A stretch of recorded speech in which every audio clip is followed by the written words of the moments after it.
I've been calling out, talking about it on the Clay and Buck show, talking about it on this show, been writing about it at Outkick. The New York City vaccine mandate, as it is being applied, has made zero sense, particularly on many levels, but I've been focusing on the sports prism in particular. And what I have been telling you is it makes no sense for Kyrie Irving to be able to go watch Virginia Tech play Duke in the ACC championship at the Barclays Center in Brooklyn. It makes no sense for Kyrie Irving to be able to go to the Nets and the Knicks game, sit courtside, not wear a mask, eat, drink, whatever he wants, but he's not able to play in the game. Meanwhile, any visiting unvaccinated player able to play in the games. Just hasn't made any sense at all. Well, New York City today announced that they were ending that absurdity as it pertains to athletes. And so Kyrie Irving wins. Congratulations to Kyrie Irving. He stuck to his guns. He refused to go get a COVID shot that was unnecessary, unlikely to protect him in any kind of significant fashion or offer any health benefit of any kind of nature at all, given that he's young and healthy already and already has had COVID. Good for him because he won in this battle. And as we got closer to opening day, I'd been talking about the fact that we were preparing for a ridiculous scenario where Yankee and Mets players were not able to play baseball outdoors, but anybody visiting to play against the Yankees and the Mets would have been eligible to play. There was potentially going to be a huge issue with even how many players were going to be available to play in the Yankee and Met games. Instead, New York City has ended this absurdity for athletes and entertainers who are unvaccinated in New York City, and they can now do their jobs again. Here's the problem. How many people have lost their jobs over what the rules that were put in place in New York City? I'll give you an example. I didn't lose my job, but during the winter, after Bill de Blasio put in this vaccine mandate for employers, I was not able to go to New York City and work. I couldn't have gone to our radio studio.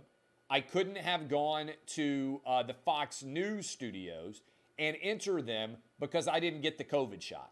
I had COVID twice back in November of 2020, and then I had the Omicron version in January. So I've had COVID twice, zero issues with it, minor at best symptoms for around a day, completely over it almost instantaneously, all right? The reason why I bring that up is I wasn't eligible to go into our radio studio or our television studios in New York City for months because I didn't have the COVID shot under the New York City rules. I think now I would be eligible to go to New York City. I haven't been up to New York City, by the way, since I think October. But these are incredibly unfair rules that still exist for people who lost their jobs. For instance, there was 1,400 fired city employees who refused to get the COVID shot. These are people who work as firemen, people who work in the police department, people who work in city facilities. And the rules are still being applied.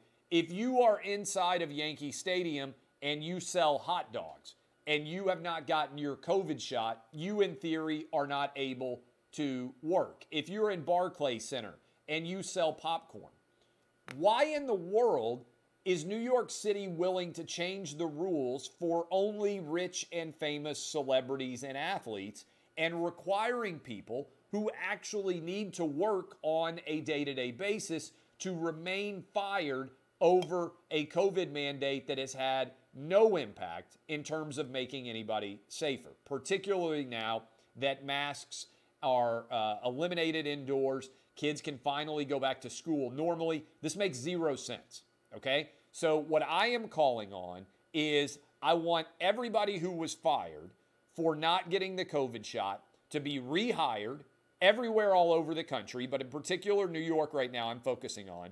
Everybody in New York City rehired who was fired, and I think all those employees should file a lawsuit, and they should point out that this ruling now that athletes are able to work, but athletes and celebrity entertainers are able to work, in New York City, but nobody else is arbitrary and capricious, and that needs to be torn down for everyone, whether you play baseball, basketball, whether you sing, or whether you are a street sweeper, a police officer, or a fireman.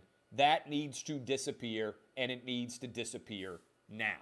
I credit Eric Adams for beginning to eliminate that mandate, but that mandate needs to eliminate it for everybody, and everybody who got fired over it needs to be rehired, and I think they should get back pay.